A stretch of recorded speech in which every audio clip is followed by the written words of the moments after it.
and welcome back to our channel Pharmalix, your go-to source for latest job vacancy updates and all the important news about GPAT and NIPER exam.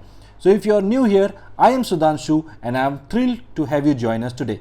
If you are visiting the channel for the first time, make sure you hit that subscribe button and click on the bell icon so you never miss an update. We bring you the most accurate and timely information to help you stay ahead in your career and your exam preparation regarding pharmacist.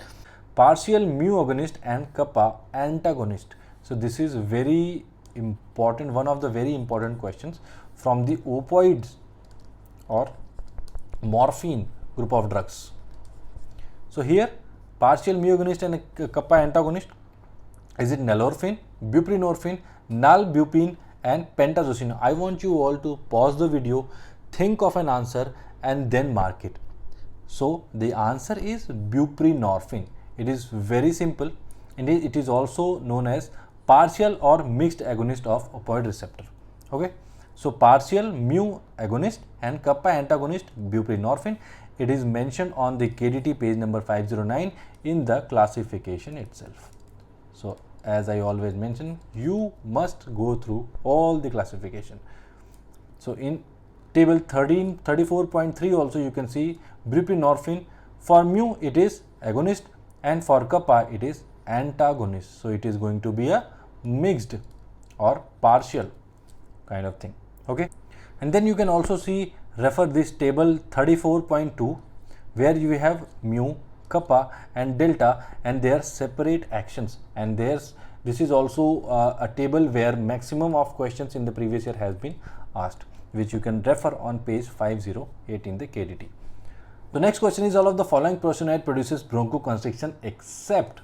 So which, this question could also be asked as which of the prostanoids do not produce bronchoconstriction. So PGI2, yes, it produces bronchoconstriction. PGD2 is a vasodilator, so it does not produces bronchoconstriction.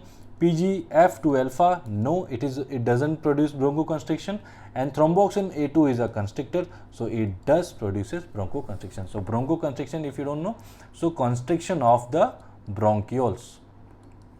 So if something is producing constriction in the bronchioles, that is bronchoconstriction. So PGI2 produces the bronchoconstriction. So for every question you have to pause the video, think of an answer and then play it and see if you are heading in the right direction. So this is the table which you have to learn. So here you can find PGE2, PGF2 alpha, prostacyclin PGI2, and here it is clearly mentioned it is a vasodilator, and marked and widespread, it also decreases the blood pressure. Thromboxane A2 is a vasoconstriction, other are all vasoconstriction. So if we also had an option of prostaglandins E2, then we could also have the option of vasodilation. Okay, next, which of the following local anesthetic are only useful for topical administration? The anesthetic which is used topically, simple, and it is asking straight from the classification. So is it procaine? No. Is it bupivacaine? No. It is benzocaine? Yes. All of the above? No. So the answer is benzocaine, and that's how the classification is going to help you. See, injectables, surface anesthetics. Surface anesthetics has two parts, soluble and insoluble, but you do not have to go into a lot of things. Here directly mentioned benzocaine, cocaine, lidocaine and butylaminobenzoate. So these are the four drugs in which the questions are usually framed. Okay, and then correct statement concerning CPZ, carbamazepine, include all.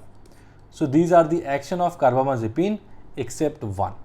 So so this question could also be asked as which one of them is not an action of carbamazepine? It is used in trigeminal neuralgia, yes. Useful in treatment of generalized tonic-clonic seizure, yes. Initial dose should be high, no. Untoward effect are drowsiness, vertigo and blurred vision, yes. So initial dose of carbamazepine should never be high because it is used as an anti-epileptic drug. So dose are always in the ascending order. So this is the classification of anti-epileptic drug, and also the mechanism of carbamazepine, it blocks the sodium and calcium influx into neuronal axon and inhibit the release of excitatory neurotransmitter and potentiate the action of GABA. So GABA inhibits the excitatory action of neurotransmitters, and then also it inhibit the sodium and calcium. So calcium, we already know, where there is calcium there is always contraction, so it reduces the calcium and sodium influx into the neuronal axon so that the excitatory neurotransmitter should be reduced. Okay, for the any part. So since this is the first video, if you want chapter wise MCQs to be discussed, we can also do that, but for that you'll have to comment in the you'll have to comment down below that which are the chapters which are confusing to you, which are important to you, and which you want me to make the video first. Which of the following increases the tissue sensitivity to the insulin? Okay, so for this question, see, you can see tissue, you can see sensitivity, and you can see insulin. So for insulin, if there is any drug which is increasing the tissue sensitivity, that is, we also learned ROS, PO, thoda thoda. So thoda thoda means thiazolidinediones, and that means rosiglitazone and pioglitazone. So if we have rosiglitazone and pioglitazone, we can also write pioglitazone. So if we have these two drugs, these are the drugs of answer in here. So acarbose no, gliclazide, glipizide no, metformin is no. So the correct answer is rosiglitazone, and this is how they work. So what they do is they increases the sensitivity to adipose, liver, skeletal muscles, and vascular wall endothelium.